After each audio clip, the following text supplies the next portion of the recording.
ketika Yesus juga dibaptis, Roh Kudus turun menyerupai merpati, dan itu jelas-jelas semua, dan ada suara dari atas juga yang berbicara Allah, dan saya menerima dan merasakan ajaran seperti itu daripada yang diajarkan Bapak tadi. Bapak tadi itu saya itu ngawur Pak menurut saya. Oke, baik. Terima kasih Fitri. Ada yang Sama lain? Pak. Ada yang lain? Silakan. Ada Pak. Ya, sebut namanya siapa? Saya Simon Hendra Pak. Ya, mari silakan Pak Simon. Ketika Tuhan Yesus naik ke surga, dia mencurahkan Roh Kudusnya Pak. Disebutkan dalam Yohanes 14 ayat yang ke-16 yang berkata, "Aku akan minta kepada Bapa dan ia akan memberikan kepadamu seorang penolong yang lain, supaya ia menyertai kamu selama-lamanya." Penolong yang lain itu yang Tuhan berikan kepada kita adalah Roh Kudus Pak, yang senantiasa ada bersama-sama dengan kita, yaitu Immanuel. Begitu Pak. Tapi itu pribadi yang sama atau pribadi yang berbeda? Pribadi yang berbeda Pak. Iya, oke. Jadi sangat jelas kalau bukan pribadi yang berbeda ya Yesus kena mengatakan begitu ya. Dan banyak bukti ayat. Oke, silakan Pak Simon, Pak yang lain. Terima kasih Pak Simon. Ada yang lain? Kan roh dalam rupa turun seperti itu. Ayo. Masih ada yang lain? Saya masih kasih kesempatan yang lain. Coba berikan tanggapan. Ya, silakan. Salah pun tidak apa-apa. Atau mau setuju dengan pernyataan atau ajaran dari Joshua Teu, JT. Ada yang setuju dengan itu? Ada di antara kalian menerima itu satu kebenaran? Tidak ada pribadi Trinitas. Bapak itu adalah anak, anak itu adalah Roh Kudus. Jadi tidak ada Tritunggal. Katanya si Joshua Teu. Hanya tugas yang berbeda, penyataan yang berbeda. Nah, kita sudah belajar ya kristologi, baru memang beberapa kali pertemuan. Nanti akan dijelaskan lagi bahwa Yesus adalah pribadi sendiri. Saya sudah jelaskan minggu lalu ya. Bapa pribadi sendiri, Roh Kudus adalah pribadi sendiri. Ketrinitasan itu sudah final.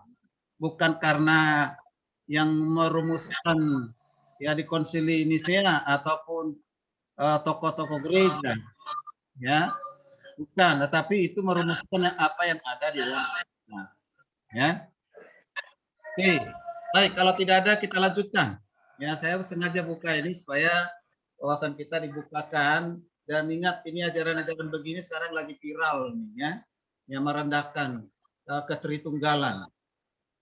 Barang siapa yang merendahkan ketritunggalan berarti dia merendahkan hakikat Tuhan di dalam kekekalan. Karena ketrinitasan itu sudah ada di dalam kekekalan. Buktinya hari ini kita belajar kristologi, pribadi yang kedua dari Trinitas itu yaitu anak Yesus Kristus yang doktrin melalui doktrin kristologi ya. Oke, baik kita lanjutkan. Kalau tidak ada lagi yang mau sharing, mau sampaikan.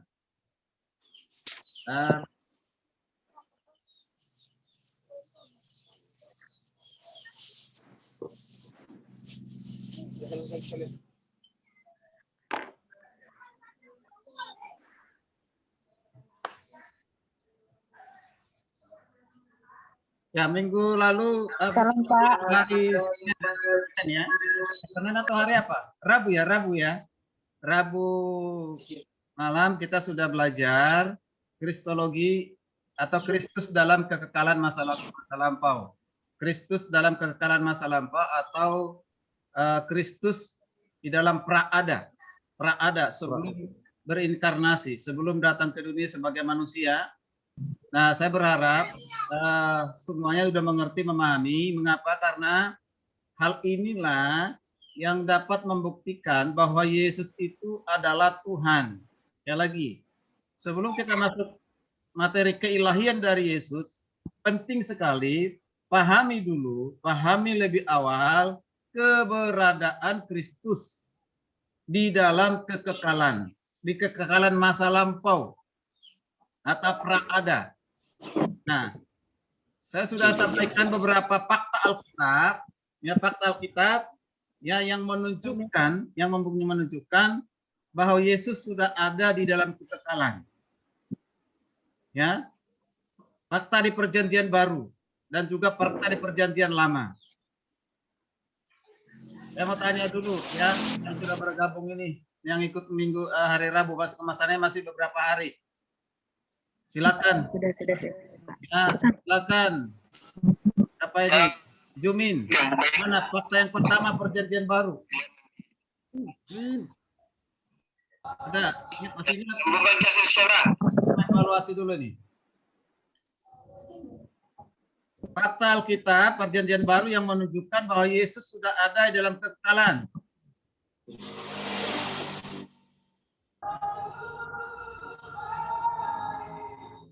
Siapa yang tahu? Yuk, baru minggu kemarin. Kalau enggak ini enggak diteruskan. Yohanes 1 ayat 1. Pak. Firman bersama Allah dan Allah itu firman itu adalah Yohanes 8 ayat 58. Pak. Oke, terus Kolose 1 ayat 17, Ibrani 1 ayat 8. 58, Pak. Yohanes 3 ayat 13. Kolose 1 ayat 17. ya. Oke, nah itu harus dimengerti, dipahami, tahu ayat Alkitabnya. Jadi tahu kitabnya tapi harus dipahami. Jadi yang pertama itu Yohanes 1 ayat 1. Ya, pada mulanya adalah firman. Firman itu sama dengan Allah.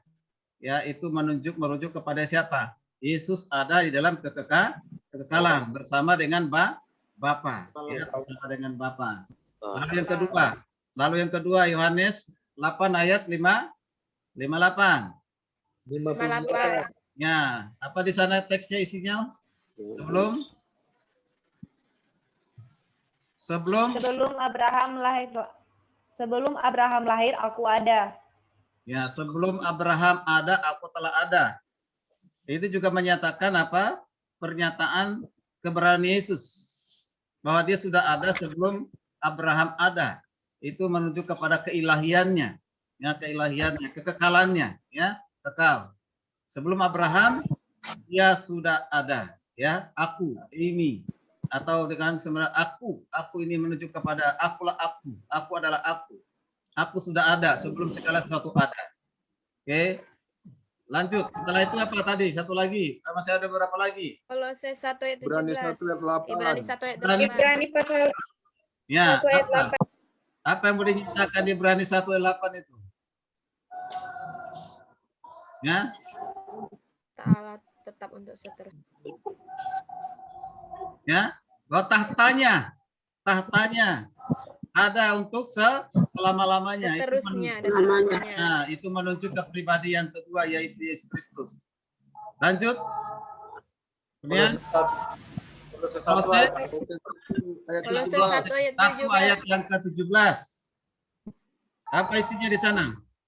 Apa yang dijelaskan oleh Paulus di Kolose mengenai keberadaan Terlebih dahulu. Ia ada terlebih dahulu dari segala sesuatu dan segala sesuatu ada di dalam Dia.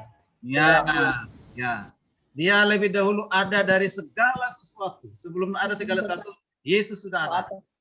Nah, ini sudah fakta Alkitab yang lengkap luar biasa ya. Ditambah lagi dengan ayat-ayat yang lainnya ya. Oke, nah ini baru di Perjanjian Baru. Masih kita teruskan dulu sedikit lagi di Perjanjian Baru, ada ketinggalan. Saya sampaikan ya. Ini.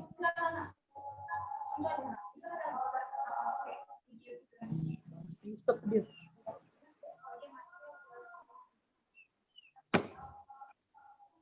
Stop dia.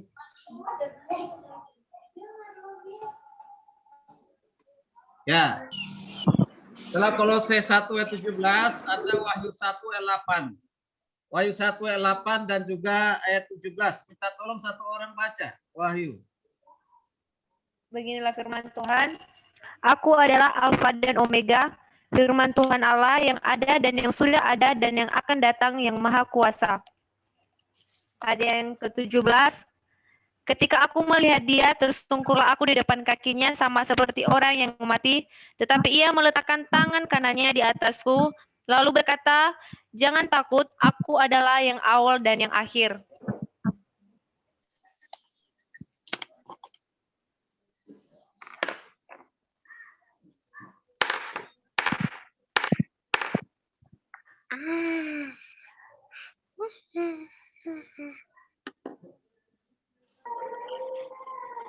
Nggak dengar suaranya, Pak.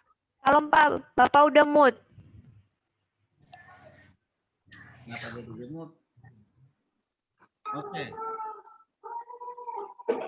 Syukur Iman. Yang kuliah itu anak kecil ya, bukan syukur. Shalom Pak. Pak minta tolong Andonia diterima Pak. Udah dari tadi, tapi nggak bisa masuk. Susah mungkin sinyalnya. Oh iya Pak. Oke, baik, kita lanjutkan. Bentar ya. Ini jadi nggak kelihatan. Nah, tutup saya berikan atas. Ini kalau ada share satu, Pak. Tadi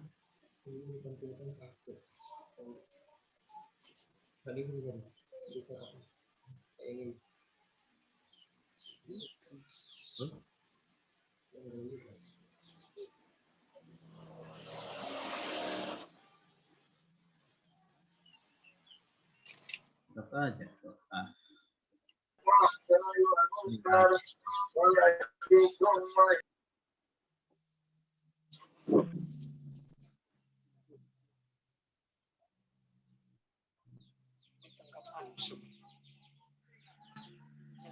Oke, baik.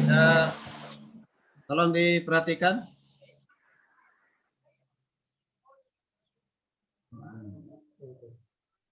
Ya, ini ada gangguan sedikit. Baik, jadi bukti yang lain dari pernyataan yaitu tentang Yesus berhubungan dengan keberadaan di dalam kekekalan, yaitu ya sebutan Alfa dan Omega. Alfa dan Omega. Jadi ini bukti kekekalan Kristus dipertegas ya, dan melalui ungkapan ilahi seperti aku adalah Alfa dan Omega. Atau yang sering kita dengar disebut dengan yang awal dan yang akhir. Nah, istilah ini berasal dari huruf pertama dan terakhir alfabet bahasa Yunani. Untuk apa? Untuk mengungkapkan sifat kekekalan Kristus. Ya, sifat kekekalan Kristus. Jadi Alfa dan Omega itu adalah untuk ya menegaskan keberadaan bahkan sekaligus keilahian Kristus bahwa sudah ada. Ya, sebelum segala sesuatu ada, bahkan dia yang awal, dia yang akhir, dan dia yang akhir, dan bahkan selama-lamanya dia ada. Jadi bahwa Kristus telah ada dari kekekalan masa lampau sampai kepada kekekalan masa yang akan datang. Gitu, ya. Ini sangat jelas ya. Ini tambahan ya, tambahan sifatnya Alfa dan Omega. Kemudian masih ada di Wahyu 8. Ya, bukti praada dari Kristus atau kekekalannya, Wahyu 4 ayat 8, 11 dan juga ayat Wahyu 11 ayat 17. Itu di ayat ini tolong baca, silakan bantu baca. Dan keempat makhluk itu masing-masing bersayap 6 sekelilingnya dan di sebelahnya penuh dengan mata, dan dengan tidak berhentinya mereka berseru siang dan malam. Terus Wahyu 11 17.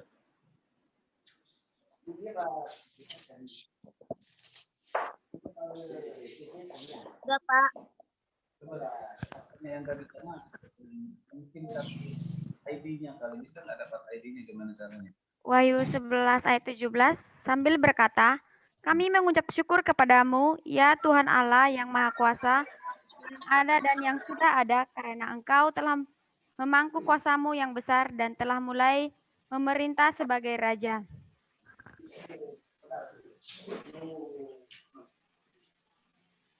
Tunggu sebentar ya, ini ada yang mau dari tadi katanya nggak bisa masuk. Mungkin harus kasih ID-nya aja, passwordnya ID-nya, jadi nggak bisa. Tunggu sebentar. Pak. Bentar, oke. Oh, jaringan mereka nggak bisa masuk. Baik, kita lanjutkan ya. Jadi bukti yang lain, Yohanes menjelaskan bahwa Kristus adalah pribadi. Ada kendala kami Pak dari Riau, macet-macet. Ya, Ya, bersabarlah Pak. Ini memang situasinya begini. Ya, sinyal. Oke, Pak ya. Oke, coba ini sih ada yang beberapa orang nggak bisa masuk kata dari tadi. Oke, jadi menurut Wahyu 8 ayat 11 dan juga Wahyu 11:17 tadi, ini Yohanes menjelaskan bahwa Kristus adalah pribadi yang sudah ada dari kekekalan dan yang ada pada saat ini terus-menerus ada. Pada masa yang akan datang dia ada. Berarti yaitu kekekalan masa mendatang. Jadi Yesus menurut Yohanes di kitab Wahyu sudah ada di kekekalan masa lampau dan masa yang akan datang. Bahkan selama-lamanya dia ada. Nah ini bukti dari kekekalan Kristus, keberadaan Kristus. Jadi kalau ada bukti kekekalan berarti sekaligus sebenarnya bukti kelahian. Ya, bukti kelahian. Nah, sekaligus juga bukan menunjukkan kelahian saja, tapi menunjukkan pribadi yang berbeda. Ya, pribadi yang berbeda. Yesus sekarang ini ada di sorga. Ada di sorga. Akan datang kembali. Jadi, apa yang dikatakan oleh Yusoteo tadi itu sangat bertentangan dengan Alkitab, sekalipun dia menggunakan Alkitab. Ya, bilang teologi itu ngacau. Yang ngacau itu tentunya ya saya berharap beliau lah. Kenapa? Karena tidak melihat konteks Alkitab. Ya, jadi itu kita harus melihat bahkan sebutan kepada Roh Kudus dengan Yesus saja beda. Ya, beda. Tidak pernah ada kata pneuma kepada Kristus. Tidak pernah, ya. Ya, Kristus yang namanya Kristus untuk selamanya dan tidak pernah menyebutkan Roh Kudus Yesus gitu ya. Dia pribadi yang berbeda, ya, pribadi yang berbeda. Oke. Baik, kita lanjutkan. Kemudian masih ada Matius 12 ayat yang ke-8. Ini Yohanes 13, 14 juga. Ini pernyataan dari Yesus. Minta tolong baca. Baca Yohanes 13, 14. Silakan, satu ayat ini baca, minta tolong baca. Silakan satu orang baca. Kamu menyebut aku guru dan Tuhan, dan katamu itu tepat, sebab memang akulah guru dan Tuhan. Perhatikan itu. Dikatakan apa? Pelan-pelan baca sekali lagi. Kamu menyebut aku guru dan Tuhan. Guru dan Tuhan. Terus? Dan tepat. Ya. Dan katamu itu adalah tepat. Oke. Jadi perhatikan di sini seringkali ya perdebatan dan juga pandangan dari ya agama lain mengatakan bahwa tidak pernah Yesus menyatakan dirinya Tuhan.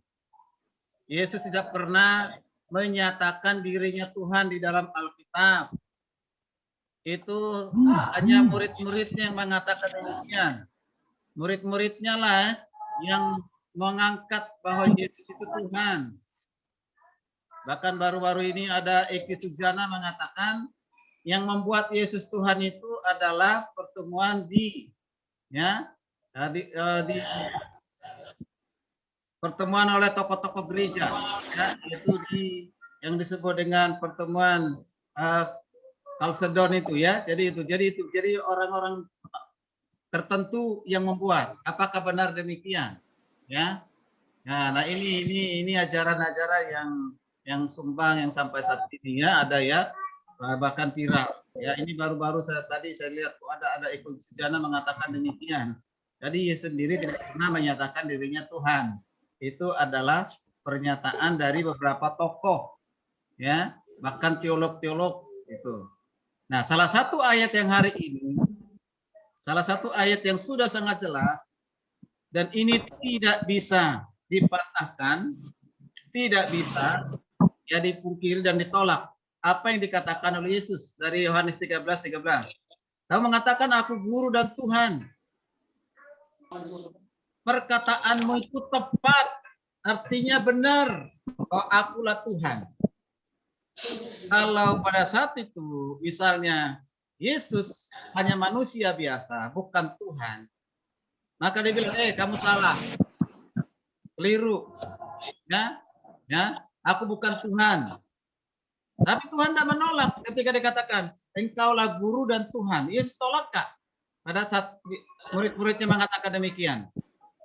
Tidak menolak, Pak. Tidak menolaknya. Ya, tidak menolaknya. Maka dikatakan perkataan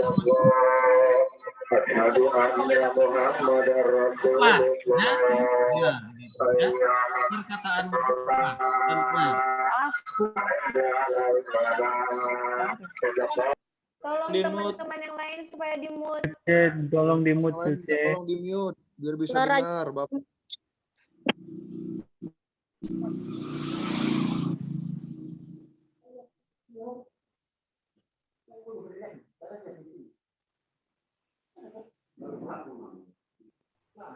Ibu Ermawati Waruwo tolong di-mute, Bu. Yuk.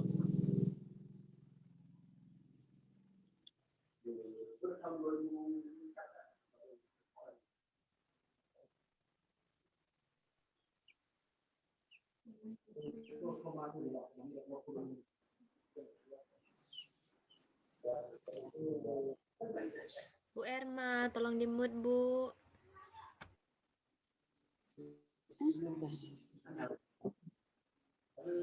Udah.